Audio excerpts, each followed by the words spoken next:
Good morning, Thurston seniors and families. My name is Beth Harris. I'm assistant principal here at Thurston High School, and I oversee all things seniors.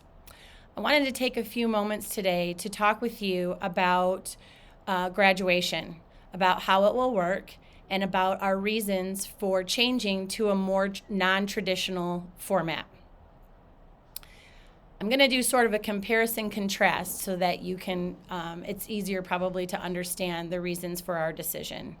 I will start by saying that I understand that graduation is one of the most important events in a child's life and in their families' lives. I also understand that change is difficult and scary at times, and sometimes things turn out way better than what you had ever hoped. So the pandemic taught us that we need to be flexible and responsive. And while we did not intend for it to change the way that we did graduation permanently, we had such overwhelmingly positive feedback from the majority of families and students about the way that we conducted graduation that we decided to take the best of both worlds and create a graduation experience for our Thurston seniors unlike any other. So one of the things about a traditional graduation that caused a lot of stress was getting here on time and finding parking because our parking is obviously limited, and with having multiple cars come at the same time, people were often stressed out before they even got in here because they had to find parking. In the new format, families will park their cars in the front parking lot after dropping off their graduates, and there are only approximately 20 to 25 students graduating at a time, so parking is much easier. In the old format, families would have to try to get here early in order to get a good seat, and often ended up standing at the back of the courtyard or sitting on bleachers in the back of the courtyard. Guests were limited to 6. We only gave out 6 tickets, and students were not allowed to buy extra tickets because we just did not have the space to do it. In this format, families have been suggested to bring 6, but we understand that some families have multiple parents and multiple step-parents and multiple grandparents.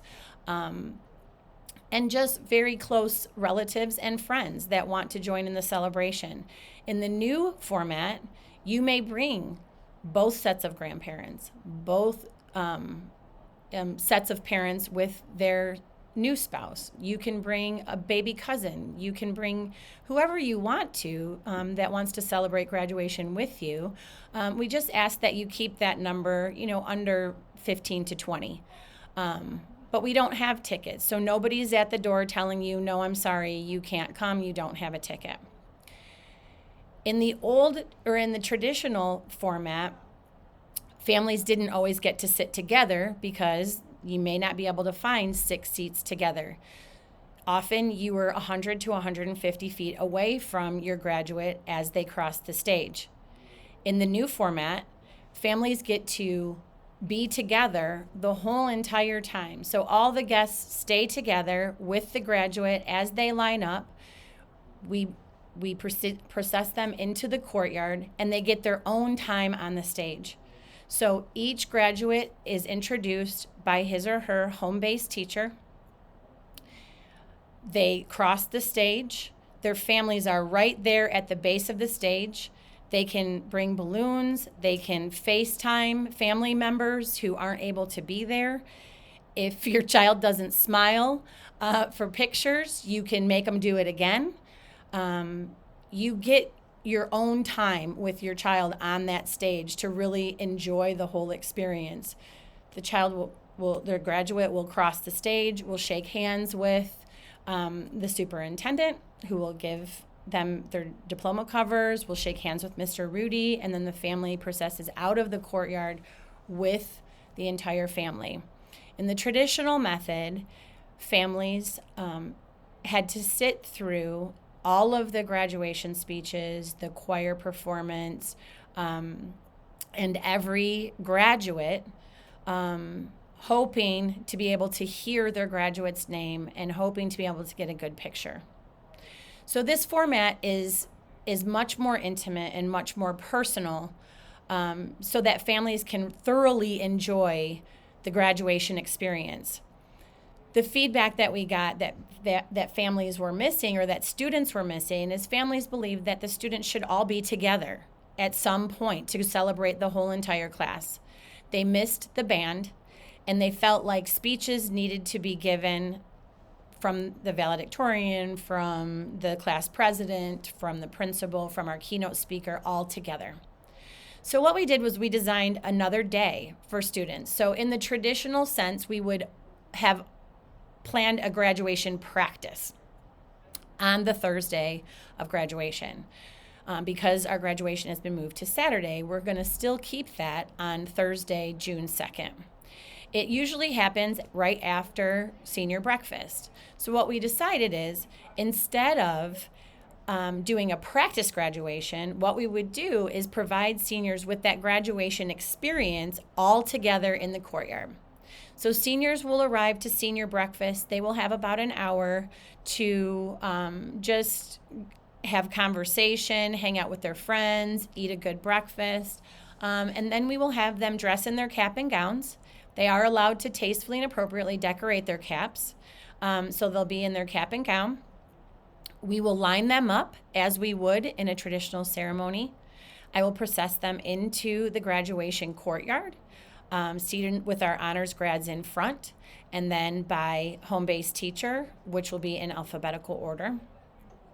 And then all of the traditional pieces of a graduation ceremony will take place. So our keynote speaker will address the students, their class president, Mr. Rudy, our top achieving student, will all give their speeches to the entire class of 2022. The choir will perform, the band will be playing to process them in, and it'll be almost like a mini graduation ceremony minus the receiving of the diploma and the turning of the tassel. Once students have finished once that ceremony has ended, we will escort students out of the building, and they will go on school buses to their individual elementary schools. So we will have students that go to Vanderburg, Jefferson, Adams, and Fisher. If a student did not come all the way through South Redford, they are still welcome to go and get clapped out by the elementary schools. So what that means is, I sent an RSVP, and you will need to have your student RSVP which elementary school they're going to, so we can make sure that there are enough buses available. The buses will escort the students, or will carry the students to each of those elementary schools, and then the elementary school principals have planned clap-outs, which means that all of the elementary school kids come out in the hallway and they clap for all of the graduates as they walk through their old elementary school dressed in their cap and gown.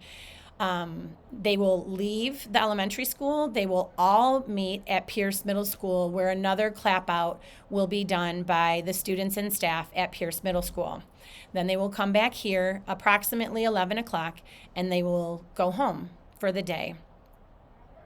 So I understand that this is not a traditional way of doing graduation.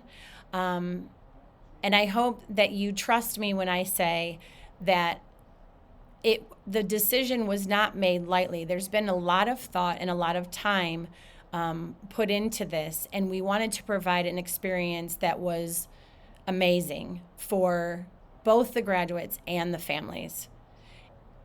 Again, if you have questions, please feel free to reach out. Email is the easiest way to catch me at this point.